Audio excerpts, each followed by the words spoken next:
Welcome everyone. The topic of this video is assisted reproductive technology of lesson reproductive health. Assisted reproductive technology, shortly known as ART, is meant for making pregnancy in infertile or sterile couples. So which also involves a collection of procedures like handling the gametes or embryos outside the body to achieve a pregnancy.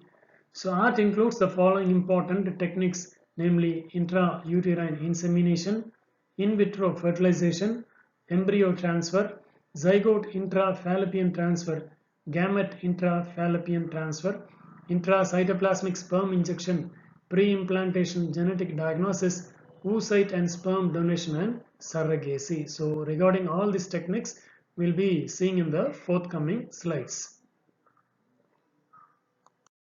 The first technique is intrauterine insemination. As the name indicates, the sperms are injected into the uterus and hence known as intrauterine insemination. The procedure where to treat infertile men with having less number of sperms or with low sperm count.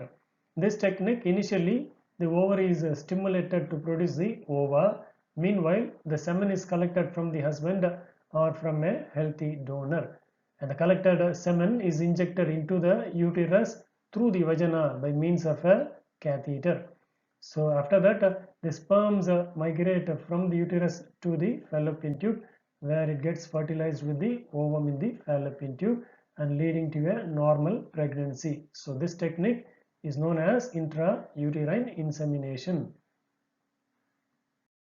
The second technique is in vitro fertilization. In vitro fertilization in the sense fertilization occurring outside the mother body in a laboratory is called as in vitro fertilization. In this technique, the ova is collected from the ovaries and the semen is collected from the husband or from a healthy donor. So both of them are allowed to fertilize in the laboratory. Later, the fertilized eggs are injected through the vagina into the uterus. There, the fertilized eggs may get implanted into the inner lining of the uterus. Thereafter, it may lead to pregnancy. This technique is called as in vitro fertilization or shortly as IVF, which is also called as test tube baby. So sometimes the excess embryos may be cryopreserved. Cryopreserved in the sense the embryos are kept alive in frozen conditions for future usage. So initially, IVF was used to treat women with blocked, damaged or affected fallopian tubes. Today, IVF is used to treat many causes of infertility. So there are certain basic steps involved in IVF which are as follows. The first step is ovarian stimulation. The second one is egg retrieval. Egg retrieval in the sense drawing of eggs from the follicles is known as egg retrieval. And the third is fertilization, and the fourth one is embryo culture, and finally the embryo transfer. So here in this picture it is clearly shown the initial step is nothing but the ovarian stimulation. So the ovaries are stimulated, thereafter the egg is being drawn in from the follicles, and the third is they are fertilized with the sperms, and later the fertilized eggs are allowed to culture and the cultured embryo is transferred into the uterus. So such technique is called as IVF. And egg retrieval is nothing but a minor surgery under general anesthesia.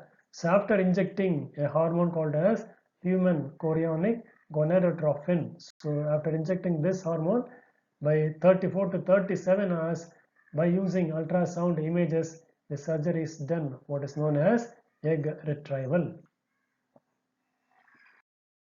Next, the eggs are prepared and stripped from the surrounding cells. At the same time, the sperm preparation is also done using a special media. So after preparing the sperms, both the sperms and eggs are allowed to fertilize, but it is essential nearly 10,000 to 1 lakh motile sperms for one egg. So thus, after fertilization, the zygote is allowed to divide and to form a 8-celled blastomere. Later, this blastomere is transferred into the uterus for successful pregnancy. So the transfer of an embryo with more than 8 blastomere stage into the uterus is called as embryo transfer technique. So this question is very important from 2-mark point of view. The third technique is zygote intrafallopian transfer. As the name indicates, the zygote itself is transferred to the fallopian tube or the oviduct is known as zygote intrafallopian transfer. So as in IVF, the zygote up to 8 blastomere stage is transferred to the fallopian tube by laparoscopy. So this picture is clearly shown. The zygote is placed in the oviduct. So after placement, the zygote migrates to the uterus where it gets implanted with the inner lining of the uterus. So this technique is called as ZIF, shortly zygote intrafallopian transfer. So the zygote continues its natural divisions and migrates to the uterus where it gets implanted. The next technique is intrauterine transfer, where the embryo with more than 8 blastomeres is inserted into the uterus to complete its further development. So beyond 8 cell stage, the embryo is transferred to the uterus for further development. So such a technique is called as intrauterine transfer. The next technique is gamete intrafallopian transfer. So this is also similar to that of the previous case. So transfer of an ovum collected from a donor into the fallopian tube is called as gift. So in this case, the eggs are collected from the ovaries and placed with the sperms in one of the fallopian tubes. After fertilization, the zygote is kept in the oviduct. Later, the zygote may travel to the uterus for implantation. So the zygote travels towards the uterus and gets implanted into the inner lining of the uterus. So this technique is called as gamete intrafallopian transfer. The next technique is intracytoplasmic sperm injection. So here also the sperm is injected into the cytoplasm of the egg, and hence it is called as intracytoplasmic sperm injection, shortly as ICSI. So in this method, only one sperm is injected into the focal point of the egg to fertilize. Now here it is clearly shown. This happens to be the ovum, and here through injection only one sperm is allowed into the cytoplasm of the egg. So the sperm is very carefully injected into the cytoplasm of the egg. So fertilization occurs in 75 to 85% of eggs injected with the sperms. Later, after fertilization, the multiplication takes place or the blastulation takes place, whereby after reaching the 8 blastomere stage, the embryo is transferred into the uterus for implantation. So the zygote is allowed to divide to form an 8-celled blastomere and then transferred to the uterus to develop a protective pregnancy.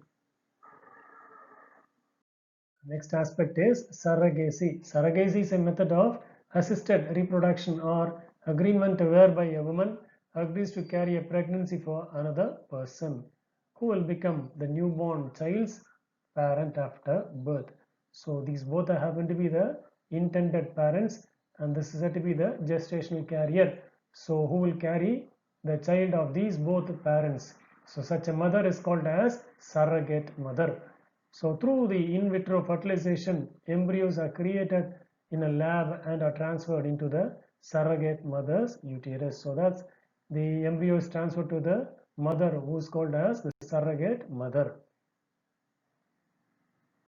The next is male infertility prevention. Azoospermia. A stands for absence, and the sperms are absent in the case of the ejaculated semen is called as azoospermia. So it can be defined as absence of spermatozoa in the ejaculated semen on at least 2 occasions, and it is mostly observed approximately in 1% of the male population. So here this is shown here in this picture. A normal person will have quite an enormous number of spermatozoa, and whereas in case of azoospermia, very less number of sperms are available. The next is microtesticular sperm extraction. So here microsurgical sperm retrieval from the testicle involves a small midline insertion in the scrotum. So here it's shown a small midline insertion in the scrotum is done, so thereby one or both the testicles can be seen. So under the microscope, the seminiferous tubules are dilated and small amount of testicular tissues in the areas of active sperm production are removed, and thereby they are improved for sperm yield compared to the traditional biopsy techniques. so that they are used for the biopsy studies. So with that, the topic is getting over. Regarding the other topics, we'll see in the next videos. Thank you.